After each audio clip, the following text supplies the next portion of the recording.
El fútbol chileno está lleno de historias curiosas, de datos interesantes, de personajes pintorescos. En este corto video relataremos algunas pequeñas historias. Datos curiosos del fútbol chileno. Cuando un golazo de tiro libre terminó significando mucho en la historia del fútbol mexicano. La tarde que Carlos Reynoso le ganó una final al poderoso Boca Juniors de Juan Carlos Lorenzo. En abril de 1978, el América de México, campeón de la CONCACAF, se enfrentó ante Boca Juniors, ganador de la Libertadores por la Copa Interamericana. El trofeo se jugó en 3 partidos. En el primero los Ceneice se ganaron 3-0 en la Bombonera. En el segundo los mexicanos ganaron 1-0 en el Azteca. Y en el partido de desempate, nuevamente en el Estadio Azteca, el encuentro terminó igualado 1-1 en los 90 reglamentarios. Tuvieron que irse hasta un alargue, y fue en ese momento en que el crack chileno logró el 2-1 final. Era la última jugada del partido. Reynoso sirvió con mucha clase un tiro libre en donde no dio tiempo al golero argentino Hugo Gatti a reaccionar. Si la América no lograba ese gol, la Interamericana se quedaba para Boca, por la diferencia de gol a su favor. Fue así como el América de México alcanzó la gloria, dio la vuelta olímpica y alzó la Copa Interamericana ese 1978, gracias a un preciso chanfle del mejor jugador extranjero que pisó tierras aztecas, el maestro Carlos Reynoso. Alfonso Negunier fue un defensor que jugó gran parte de su carrera en el Colo-Colo de los 80s y fue el primer futbolista con apellido mapuche que actuó en el equipo albo. El año 1988, Negunier fue la atracción principal en un partido de Colo-Colo ante Deportes Valdivia. Ingresó al campo de juego con zapatos blancos. Aquellos botines parecían brillar a la distancia, y ese color blanco contrastaba con la piel morena del futbolista. Negu había firmado un convenio comercial con una marca deportiva nacional, y como golpe publicitario, eligió ese partido con Valdivia para estrenar esos zapatos blancos. Sin embargo, esos botines tuvieron debut y despedida. El técnico Arturo Salá, que siempre destacó por su seriedad, le prohibió usar nuevamente esos zapatos. Eran otros tiempos. Negunier, quien se llevaba muy mal con el entrenador, acabó aceptando a regañadientes esa decisión, pero se dio el gusto de ser el primer futbolista nacional en jugar con zapatos de fútbol de color blanco. A inicio de 1991, la Universidad de Chile contrata los servicios del delantero argentino José Pepe Castro. Pepe Gol tenía el mejor currículum de los jugadores extranjeros que actúan en ese campeonato nacional. Seleccionado argentino en 1979 bajo la conducción de Celso Menotti, donde participó en la Copa América de aquel año. Campeón de la Copa Libertadores junto a Argentino Junior en 1985 y subcampeón mundial de clubes ese mismo año en una final inolvidable frente a la Juventus de Platini y Laudrup, en donde anotó un golazo. El 11 de mayo de 1991, la U enfrentaba a Palestino por la tercera fecha del campeonato nacional, y en una fallida salida del portero Arturo Palma, José Castro aprovecha ese error y escapa con el balón rumbo al arco. Llegando a la línea del pórtico, se agacha y empuja el balón con la cabeza al fondo de las redes. Esto sorprendió a todos. Jamás un jugador había convertido un gol así en el fútbol profesional chileno. Fue muy controvertida esa acción de Pepe Gol.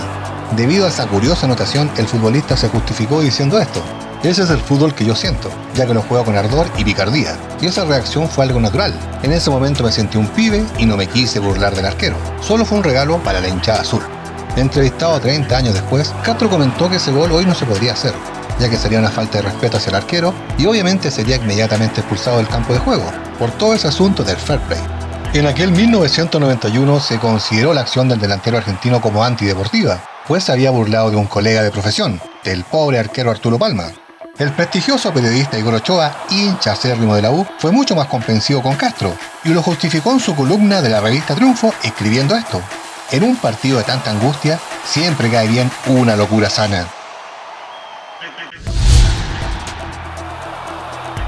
El 2 de marzo de 1966, toda la provincia de Cauquín vibró después de la histórica victoria del desaparecido Green Cross ante la hasta ese entonces poderosa Unión Soviética.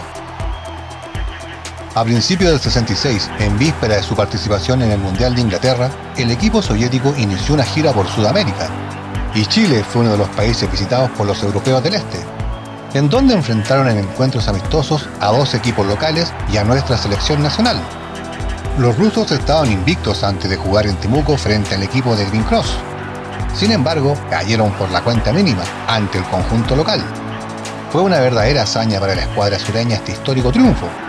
ya que hasta antes del partido aparecían como presa fácil para el seleccionado europeo. La figura del encuentro fue el arquero Francisco Fernández, quien fue una muralla insalvable para los delanteros soviéticos. El histórico gol de Green Cross lo convirtió el delantero argentino Jorge Edgardo D'Ascenso.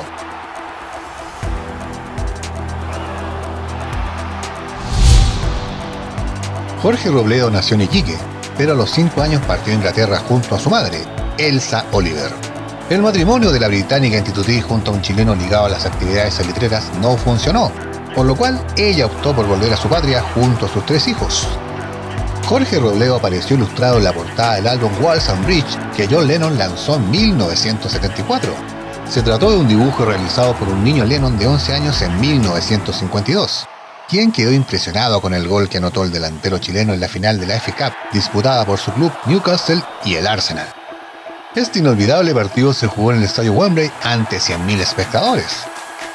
El mayor genio de la historia del rock inmortalizó en esta ilustración el cabezazo con el cual Robledo batió en el minuto 84 la valla del Arsenal.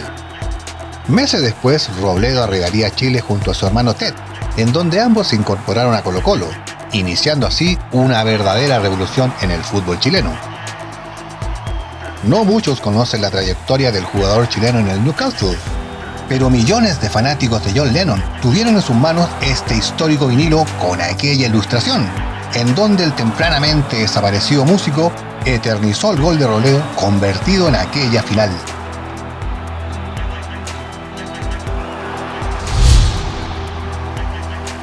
El año 1988, el semanario deportivo europeo France Football eligió el 11 ideal del mundo de la temporada 87, y en ese ranking había un chileno. El prestigioso periodista francés Jean-Marie Laurent había cubierto la Copa América jugada en Argentina en 1987, y quedó deslumbrado con la actuación de Jaime Pizarro.